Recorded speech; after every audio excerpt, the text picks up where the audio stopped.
Bonjour Martine. Aujourd'hui, en ce dernier jour de ce mois d'octobre 2022, particulièrement clément en température et plus que riche en surprises événementielles de toute nature, que ce soit dans le domaine des relations internationales ou dans le domaine de la politique de la France et même d'autres pays, dans le domaine des réveils, des contestations et des insuffisances dans tant de domaines vitaux comme ceux de la santé, de l'éducation, de la justice, du logement, du coût de la vie, etc. Vous vous réveillez donc et si vous listez ce qui ne va pas, vous allez pour certains déprimer ou au contraire grossir la foule des mécontents et qui sait en nombre, enfin, infléchir dans certains domaines l'absurdité des décisions et des situations ineptes et farfelues de vos décideurs. Ce réveil ne peut qu'être salutaire, à condition de l'accompagner de vos exigences, certes, mais surtout de maintenir la pression, terme bien commode pour désigner et entretenir la grogne de vos différentes couches de votre société. Car en fait, à y réfléchir, vous êtes tous dans la nasse des complotistes à un degré divers en tolérance et en patience. Enfin, si je ne développe pas plus ma liste et mon encouragement qui vous est donné de persévérer et de ruer dans les brancards jusqu'à obtenir gain de cause, c'est que je souhaite m'exprimer dans un autre domaine, celui bien plus agréable qui est celui de la sérénité, du bien vivre ensemble, de la liberté, de la justice, de l'amour entre tous les hommes et enfin du bonheur qui est maintenant prêt à pouvoir et à vouloir se manifester. Oh, vous n'y songez guère, pris par vos soucis et vos frustrations ou encore vos peurs de... Vous en avez tant que je préfère que vous les notiez vous-même, les vôtres bien sûr, et celles que vous constatez autour de vous, par exemple. Mais si vous n'en avez qu'une vague idée, un vague souvenir, certains d'entre vous y songent et même se l'imaginent et tentent de le faire exister au mieux qu'ils le peuvent, pour eux-mêmes, pour un enfant, sa famille et ses amis. Et qu'imaginent-ils, qu'ont-ils déjà mis en place, avec quels effets ? Je vous réponds en me concentrant à ne vous dire que ce que j'ai pu constater et que ce que je vois encore, en me référant qu'à vos modes de vie d'occidentaux. La période SARS-CoV-2 a pu être un élément déclencheur d'une nouvelle prise de conscience, et ce, plus pour les personnes qui en ont souffert, ceux des villes, des grandes métropoles. Rappelez-vous la fable du rat des villes et du rat des champs. Donc, in fine, recherche de nature, de calme et déplacement, donc déménagement, changement de vie. Le télétravail, mis en place et toujours actuellement existant, sans là non plus en faire l'analyse, a pu permettre et permet toujours de s'octroyer plus de liberté pour certains, de trouver un autre sens plus satisfaisant à l'existence. L'insécurité, l'immigration, les démêlés de vos politiciens, bien incapables d'œuvrer pour l'intérêt de leurs concitoyens, la crise qui serait le contre-coup de la guerre en Ukraine, la flambée des prix, loyers, énergie, alimentation, assurance, etc.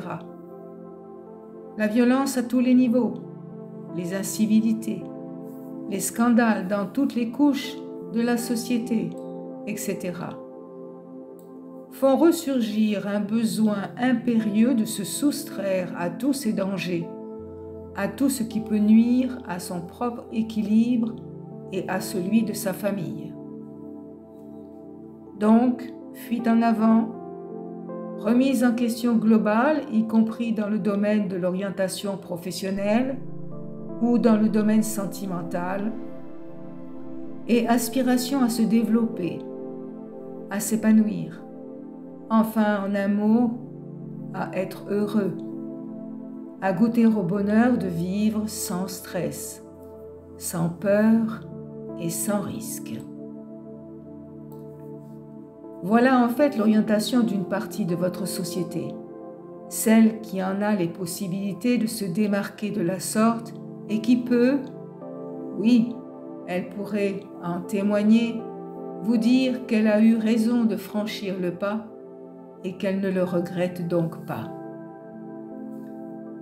Cela voudrait-il dire que vous ne savez plus être heureux, que vous ne pourriez retrouver quelque apaisement qu'en changeant, parfois même du tout au tout, vos habitudes de vie et vos conceptions de l'existence? Je dirais oui. Il est d'ailleurs très certain que plus vous avancez dans le gigantisme, pas que pour vos villes devenues laides, polluées et insécures, je pense à vos exploitations agricoles ou à vos élevages intensifs, et plus vous serez malheureux, déprimé et malade. Malade de vos sociétés presque exclusivement à la recherche du profit et dépassé par leurs entêtements à ne pas admettre que trop, c'est trop. Enfin, pour en revenir à mon cheminement, je poursuis en vous affirmant que plus tard, sans pouvoir vous dire quand, cela ne dépend que de vous, de ce que vous ferez pour faire bouger les limites du supportable.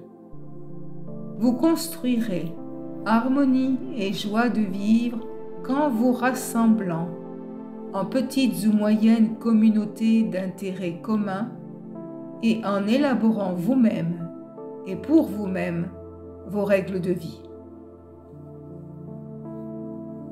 Utopie, me direz-vous. Pour aujourd'hui, oui, mais pour demain, à voir. Revenons au bonheur de vivre. Imaginez un moment que vous n'avez plus la contrainte de l'emploi qui ne vous correspond pas, que vous n'êtes qu'entouré de calme, de nature, source de vie et de sérénité, de personnes comme vous qui respirent enfin sans masque et qui se regardent avec le sourire dans les yeux. Imaginez-vous entendre le chant des oiseaux au lever du soleil, le coq de la voisine, la cloche de l'église Tintamarre, le filet d'eau obstiné qui, etc. Imaginez toujours que vous avez du temps devant vous pour rêver, justement pour ne rien faire, ce qui est faux, puisque vous faites bien quelque chose, vous rêvez. Imaginez toujours que vous vous surprenez à chanter doucement, puis vous vous enhardissez et vous chantez vraiment à haute voix. Imaginez, oui mes chers frères de la terre, c'est possible d'être heureux. Et je dirais que cela peut l'être plus que jamais, car l'échappatoire qu'il vous reste maintenant, c'est d'imaginer, donc de désirer autre chose et de faire ce qu'il faut pour mettre en place cette autre chose. Oh oui, vous ne pourrez pas tous le faire totalement, mais même qu'un petit peu, et un petit peu plus un peu plus tard, et encore un petit peu plus, toujours un peu plus tard, et voilà que le changement se met en marche. il suffirait de le démarrer. Et même maintenant dans vos villes tonitruantes, déshumanisées, même si vous faites quelque effort pour les rendre plus agréables et plus conformes à un usage correct, vous pouvez commencer à imaginer, réfléchir à ce que vous pouvez changer dans votre vie pour aller mieux. Et je ne peux que vous encourager à le faire. Je dirais même que votre vie en dépend. Ce sera toujours mieux que d'avaler des anxiolytiques, des antidépresseurs ou des pilules pour le bonheur ou l'oubli. Je suis très malheureux de suivre votre jeunesse dans ses errances, donc ses tâtonnements, son désespoir à ne plus trouver sens à leur jeune existence, ou encore à ne plus croire en rien et à vouloir en finir avec ce qui leur est offert, qui pour eux ne correspond en rien à leurs souhaits. C'est bien un signe que vos sociétés se portent mal, très mal, et que vous n'irez pas mieux dans les décennies à venir si vous ne le comprenez pas tous. Je dis bien tous. Alors réveillez-vous et agissez. Vous donnerez l'exemple, vous initierez un autre type de société, une société d'insoumis au modèle actuel, une société de contestataires, donc de complotistes, une société, et je vais reprendre tous ces vocables que nous ne cessons pas de répéter, une société de paix, de justice, d'égalité, de partage entre tous les participants, disons tous les adhérents, à jour de leur cotisation et non de leur vaccination. Et je ne ris pas en disant cela. Puisque vous savez que vous n'êtes que de passage, pourquoi ne pas faire de votre passage un passage agréable pour vous et un passage communautaire, participatif, égalitaire, même si bien entendu, vous ne serez jamais toujours absolument d'accord sur tous les points. Rire. Mais vous le serez sur les points les plus essentiels, ce qui fera la communauté être soudée et vivante. Car vivant, vous ne l'êtes plus. Vous n'êtes que des individus sans expression, sans originalité, sans vie en fait, tout en répondant pourtant au modèle que l'on vous soumet et que l'on vous incite à suivre et à respecter, sinon, cela vous satisfait-il? Et même si vous devez abandonner, donc lâcher certains avantages ou certaines commodités, ou encore certaines activités culturelles ou de loisirs pour ce nouveau départ encore à l'état de désir, de projet, faites-le. Vous pourrez déjà vous féliciter d'avoir osé et d'avoir dépassé cette peur de l'inconnu, donc de l'insécurité. Enfin, c'est ce que vous pensez et c'est ce que l'on veut vous faire croire. Entre nous, n'êtes-vous pas surpris que l'on parle toujours d'insécurité? Et même ai-je entendu un mot nouveau ces jours-ci, l'écoterrorisme. Mais enfin, cela voudrait donc dire que ce responsable, dont je tairai le nom, considère qu'une frange de la société serait écoterroriste? Mais enfin, quelle infamie! Quelle injustice! Et si j'étais vous, ces fameux éco-terroristes? Je laverais mon honneur dans un duel à l'épée, au petit jour, comme autrefois. Rire. Pour ma part, mes bien chers frères, je suis solidaire avec toute réalisation qui vous permettra de retrouver la joie de rire et d'aimer. Vous aimez vous-même, ce sera déjà un premier point, le plus important d'ailleurs, et aimer sans limitation de temps ou d'espace, la vie et tous ses représentants. Et j'espère que vous me surprendrez par votre inventivité à recréer de la vie et des sourires là où il n'y en avait plus. Et n'oubliez pas de mettre le sourire en vous et autour de vous, et où il y en aura encore moins si vous ne réagissez pas. Tant, et je ne veux pas vous mettre la pression, ce qui vous est annoncé ne sera pas générateur de calme, de sérénité, d'harmonie, etc.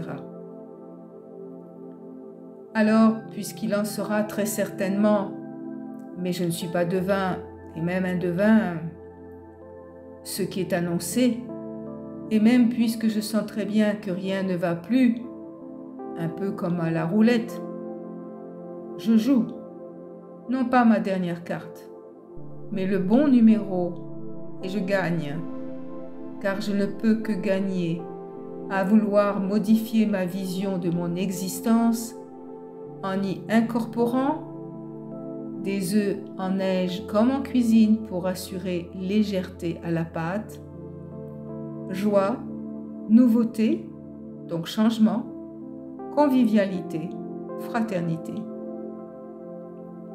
C'est ce que je vous incite à faire. Et n'attendez pas pour le faire, tant chaque moment doit être exploité. Ce qui veut dire, ne remettez pas à demain ce que vous pouvez faire maintenant. Et chaque moment doit être source de richesse, d'émerveillement et donc de joie. Il m'a été très agréable de vous manifester mon attachement, celui d'un de vos frères du ciel qui vous voit vous débattre pour accéder à une réelle réalisation de ses espérances, en leur rappelant simplement qu'ils demeurent toujours co-acteurs de leurs existences. Sincèrement vôtre, à Daniel.